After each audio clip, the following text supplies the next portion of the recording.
Yo, what's going on, snipers, and welcome back to our Houston Sharpshooters Draft Glory franchise mode here in NHL 22. So last episode, we simulated the entire season, and we kind of had a little bit, I guess, of a downfall of a season to an extent, even though we did win 30 games just like last year. I think the team just kind of struggled a bit offensively, and I don't know if it's because of the new additions on the defensive core or whatnot, but our team didn't put up as much points as they did like in prior years in terms of like point production offensively. Like Jääskeläinen had 74 points this year, while last year he had like 80 something. So I don't really know what the decline was in the team. It could be because our head coach is dropping off in overall, so we might need to find a new head coach this offseason as well. Now, I also did make the mistake of not signing any scouts for our team, so this year's draft is going to be a very tough draft for us, as we have no information on any single player in the entire draft, but we're going to go probably based on what the scout recommends us to. Even though we don't have a scout, we do have a scout recommended, so we'll probably end up taking like Kapitanov at number 5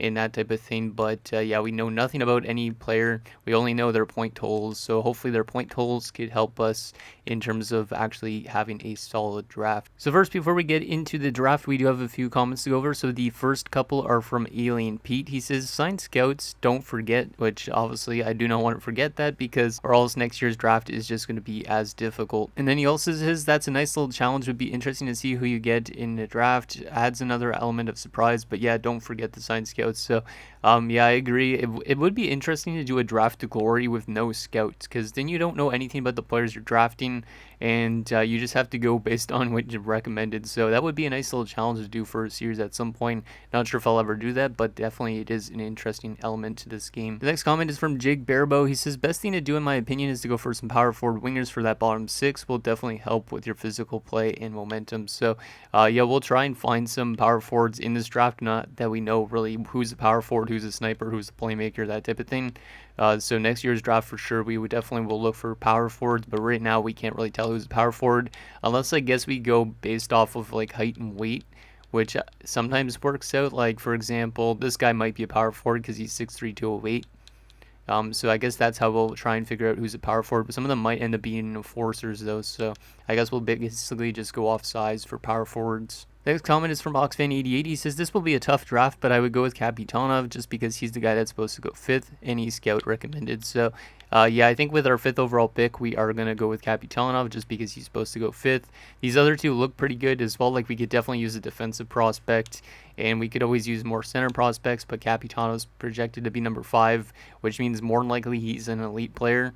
He looks like he's probably, if I'm going to guess, based on his height and weight, he's probably either a playmaker or a sniper, which is not too bad either. So yeah, Kapitanov is probably going to end up being our pick. And then the final comment is from Half Silly. He says, the best you could do is pick the players at the top of the list at each round. So El Capitan would be your first round pick, as he is the top of the list when you are selecting. But yes, do hire some scouts for next season, or this draft glory might start falling down the mountain, which is definitely true, because obviously like in the later rounds it's going to be very difficult to try and decide who we want to choose.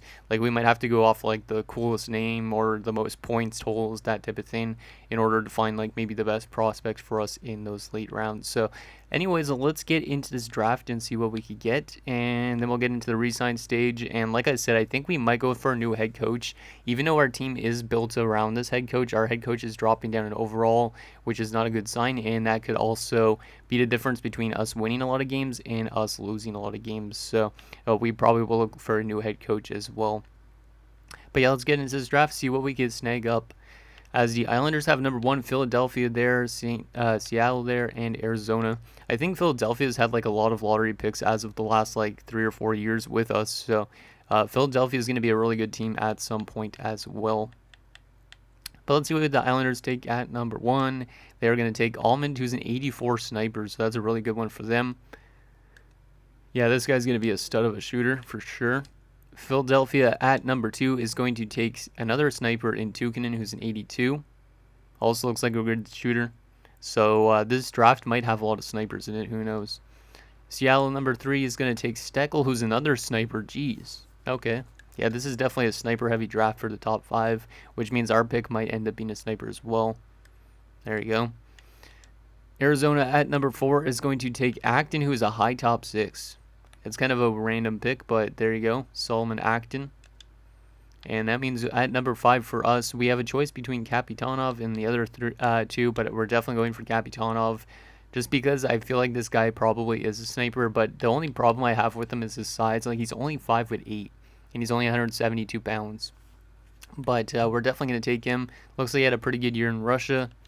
So welcome to Houston, Mr. Kapitanov, or El Capitan, I guess is his nickname now, since that's what Half Silly gave him. So welcome aboard, Kapitanov, and he is an 83 sniper medium elite. Wow.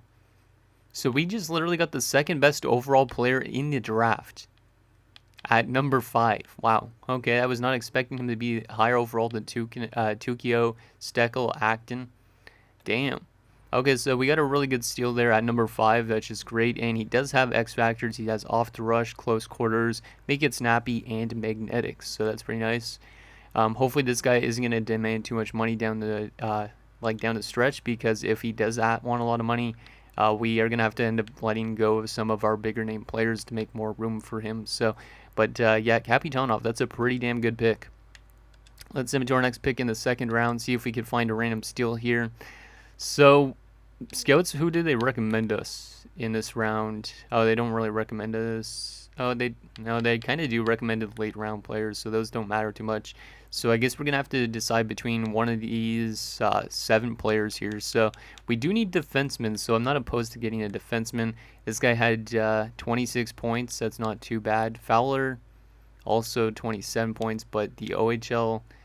Yeah, the OHL and like WHL and stuff like that aren't as good for like terms of point production, because a lot of it's inflated. 2 assists only for that guy in Germany. I think we got to go with one of the defensemen, but we could always use a center, so Ortiz might not be that bad of an option. He's a right-handed shot. Probably a playmaker, I'm guessing, based on the height and weight and stuff like that. So you know what? We're going to take Carter Ortiz. We need more centers. He could definitely help us out.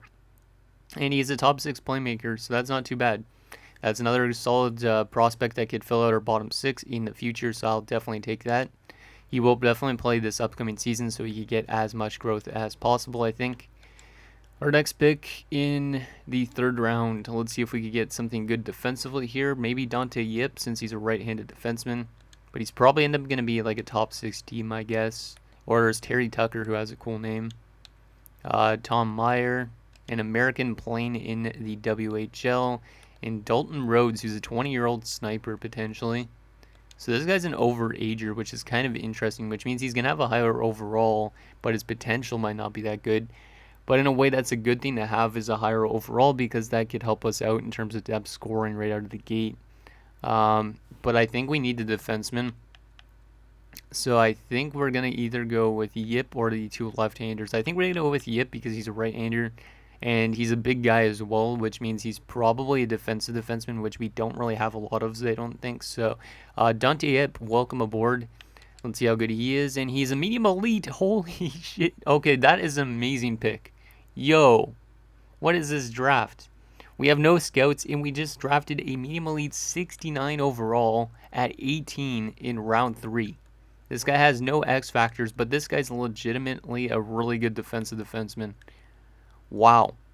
Sorry if I was really a bit loud there, but holy crap. Okay, this guy's definitely going to be one of our future defensemen on that blue line with like Tukinen, or not Tukinen, who is it? Tukinen's the guy in Arizona. I'm trying to think of, I know it starts with a T. Tara Tukin. That's who I'm trying to think of. There's too much T's in these franchise modes, but Yip is an amazing pick. Wow. Okay, apparently I'm better without scouts. Let's see, our next pick at round 4, Walter Duncan, center, probably a playmaker or a 2-way, my guessing. There's also Blacker, who looks like he's probably going to be an offensive defenseman because he's only 5'9". There's also Bookaboom, who's probably another defensive defenseman based on that size alone. I think I'm going to go with Blacker because it gives another offensive defenseman for our system, because I think he's probably offensive just based on that height and weight. So welcome aboard, Cohane Blacker. And he's also a medium elite? What the heck? Oh my god. Okay. I honestly don't know how I'm drafting this good without a friggin' scout. What the heck? Okay, so Blacker is going to take a long time to develop, but he is definitely another offensive defenseman of the future. So we're trying to build up that back end pretty nicely, I think. Considering we already have 2 defensemen that are already medium elite in our lineup, and then now we have 2 more that are going to be jumping into our lineup either in the NHL or AHL. So that's very exciting for next season. Our next pick up here, I guess we could just go with Ino Hino because that's a really cool name. Eno Hino. What a name is that? Kelly Brunstrom's an overager. Manny Mellenby. There's a guy from France, but he's 20 years old. This guy's also really big, 6'5", 225. You know what, we're going to go with Hino just because of the cool name, and I don't really know what else to bring in. So, bottom 6 forward, Maybe a guy that cracks the lineup at some point, but more of an AHLer, I would assume, to fill it out. Ty Guerin. Interesting. Playing in London. There's also a goalie prospect in Holly, which is not a bad option to get more goalies in, because we don't have to sign this guy right away. There's also a guy from like Croatia, and Alec Ben, but he's 19. I'll just go with Guerin because it gives us more defensemen because that's always what we could use. Low 7th D, 60 overall, so not a bad overall base for an 18 years old, but he's not going to really probably develop into anything, I would assume. And in our final pick in the 7th round, can we find the best deal here? Jim Goalie, he's a 20-year-old right winger. That means he's got a higher overall. Dustin Holloway's 20. So there's a couple overagers at this point. Jesse Park, another goalie prospect. Probably like a backup or an AHL starter. You know what, we're just going to take the goalie. Might as well just add more goalies just in case one of them doesn't pan out. He's medium starter. That's not too bad. Better than I expected. 57 overall at 19. So likely he's not going to become a really good NHLer, but he could become a good AHLer or somebody that we end up using in the NHL just because we aren't simulating good enough. But that was a pretty successful draft for not having any scouts, I would assume. So we got Kapitanov, Ortiz, Yip, Blacker, Hino, Guerin, and Park. So Kapitanov, not Ortiz, Kapitanov, Blacker, and Hino, all elite players. Actually, no, Blacker and Yip, not Hino. And then Ortiz was the top 6. And then we got a starting goalie still. And we got some other prospects. So overall, a successful draft for our team despite the circumstances. So now comes the fun part, is the re-sign stage. And we are not going to be re-signing any of our coaches that are up here just because I do think we need to find a new coach because our current one has dropped off a lot. So let's go to the re-sign stage, and then we will sign some scouts up as well after we finish the re-sign stage. So all expiring. Let's go to our RFAs first. So Pasquale, what are you offering? You want 1.5. I might just have to qualify a lot of these guys that want more one-way deals for now, and they'll eventually accept. But we'll qualify most of those guys because they should go down to a lower asking price at some point, I would assume. The ones that want two-way deals, though, will definitely just re-sign already. But a lot of these guys are trying to get $1 million, which is not going to happen. I mean, they mentioned eventually might have to because we might have to stay near the cap floor. So, or we'll sign a random guy to a $15 million deal. Christopoulos wants a two-way deal. He'll just get re-signed, even though he's probably not going to be in the NHL this year. Seaback wants a one-way deal this year, so we'll qualify him up. Dubnik will qualify you because you might not be in the lineup this year. Who knows? Because we do have some guys ready to jump up. Qualify Ozelinch. Do you want a two-way deal? No, you do not. Man, nobody wants two-way deals anymore, which kind of sucks, but that's what happens when you play a draft to glory. Holloway also wants a one-way deal, even though he hasn't played in the AHL in a few years. Can somebody actually want a two-way deal, please? This Climo guy we're going to let go of for now because we never drafted him. And goalie-wise, these guys are probably all going to want one-way deals. Yep, we'll qualify you for now. Soderstrom, who probably will be in the lineup this year, we're going to qualify him as well.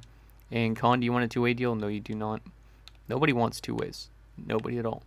UFA-wise, we're just going to let go of these two guys that we signed for the AHL for now, just to see what our roster looks like once we sign these unsigned guys. So Kapitanov, you're coming in, definitely going to be in the NHL this year. Yep, probably would be in the NHL, so we could get him as much growth as possible, but we could always play him in the AHL this year. Ortiz, could play in the AHL, which is good. Guerin, can he play in the AHL? No, he can't. That kind of sucks, but we'll sign him up as well. Heino will sign because he would play in the AHL.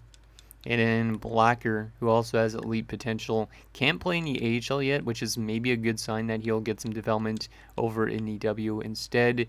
And do we want to sign Park already? I think I might wait 1 year on Park just because we already have, how much goalies? 2, 4, yeah, we already have 5 goalies. So there's a good chance that Park wouldn't even get to play anyways. So we will leave him unsigned for now. Let's just advance today and see if we get all those guys in. Let me just go to RFAs again. So yeah, all these guys are holding out for a little bit more money for now, but we will get them back hopefully at some point. But let's advance over to free agency now, and we'll sign up some scouts for our team. And we'll also see if we need to actually sign anybody for our roster. And it looks like a lot of those RFAs are accepting, which is good news because they didn't do that last year. So yeah, we definitely need a new head coach, so we got to do that because I might end up forgetting if I don't do that. So let's take a look and see whose contract is still up for renewal. Is there anybody else? Oh yeah, all these guys are still qualified. So these guys are trying to still hold out for more. They probably will accept at some point.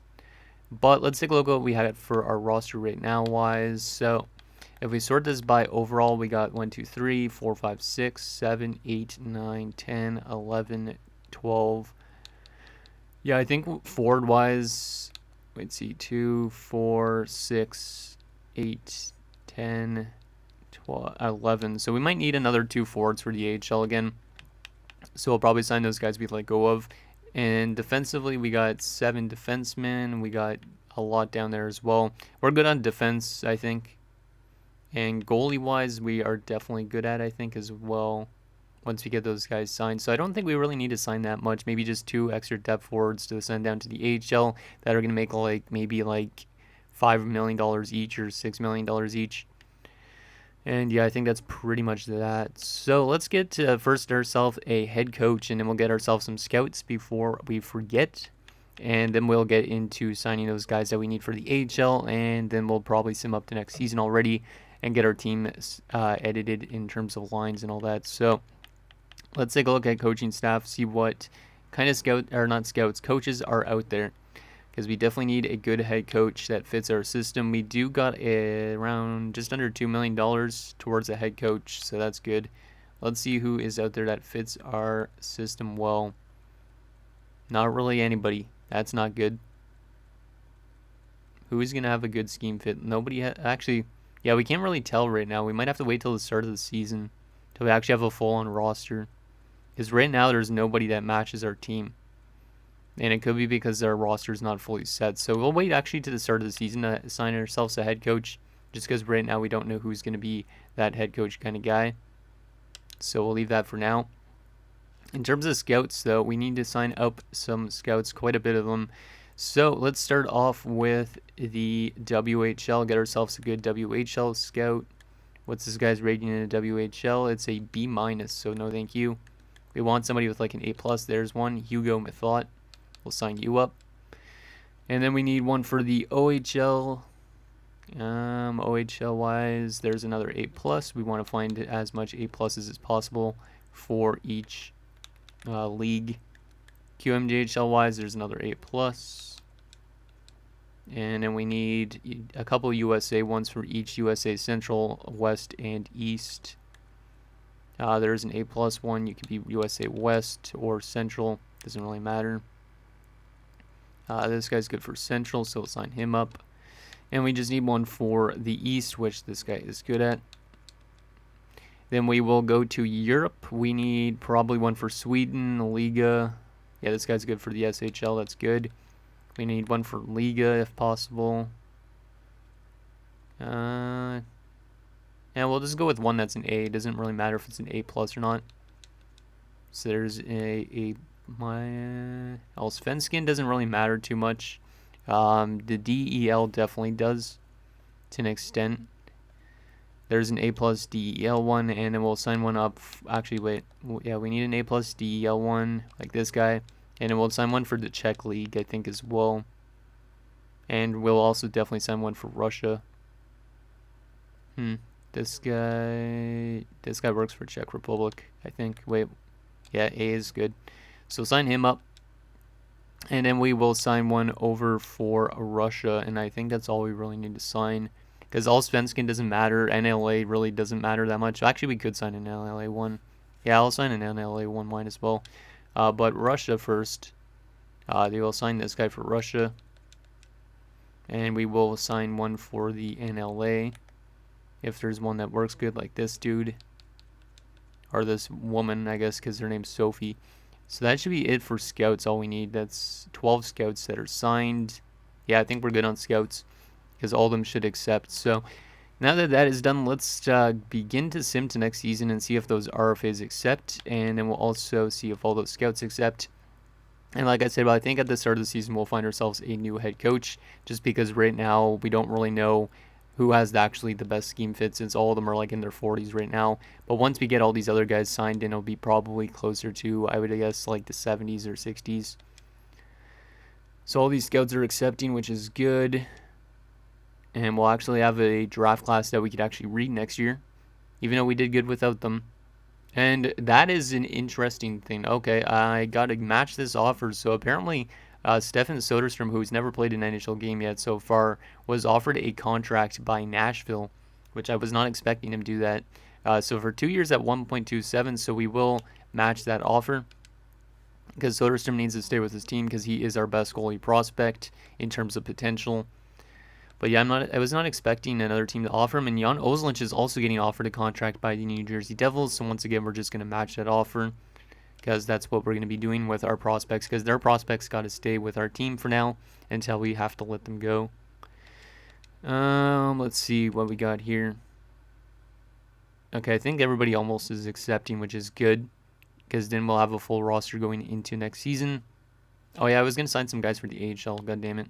At least they're still available, but yeah, we might need to sign guys for the AHL. RFAs are all accepted, which is good. We need to just sign 2 more AHLers just for cap whales. And hopefully we could stay kind of close to the cap floor. Okay, so let's go down to the worst overall players again. And we need to find somebody with like AHL extra forward potential. Not bottom 6 or 7th D, because I might forget that we didn't draft them. And I don't want that to be the case. Come on, where is their AHL extra forwards? Now let's sort this by potential instead, I guess. There you go, there's one. We'll sign you for a one-way deal and give you like $5 million just to play in the AHL. And then we'll sign one more player to like a $3 million deal or something like that, and that should put us close to the cap floor, I'd assume. So when you're at $5 million for you, and we'll sign ourselves also another AHL extra forward. I might give him $5 million as well, just to make sure we're kind of close on the cap floor. Yeah, I might give him like 6 or 7 actually. I don't know. I just want to make sure we're not running into any cap problems right now. Yeah, we'll give him 7, and that way we should be right around the cap floor. 7.5. Enjoy the money, man. And there we go. Let's continue to simulate up to next season, and then we'll get ourselves a head coach, which hopefully we find ourselves a good one.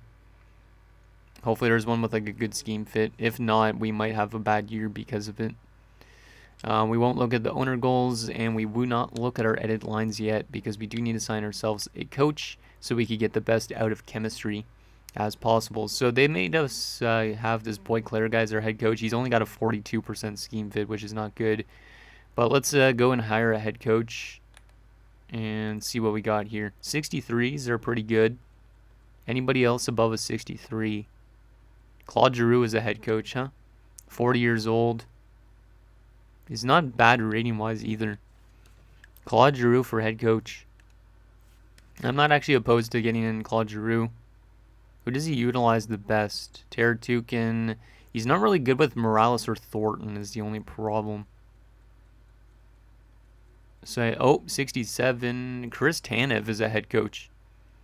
He utilizes everybody pretty good. You know what? Chris Tanev is going to be our head coach, even though he's a B- right now. But right now, he's going to become our head coach. We're going to offer him a little bit more money. And he should accept this regardless anyways. We'll advance a few days and see if he accepts that, and we will probably make Boy Claire our assistant coach instead. But yeah, let's see if let's see what happens. Actually, wait a second. I gotta go to the coach probably and make our current head coach an interim head coach, I think, instead. No, I guess I gotta leave it like that for now. But yeah, let's see if let's see if Chris Tanev will become our head coach, since the 67% scheme fit is pretty good.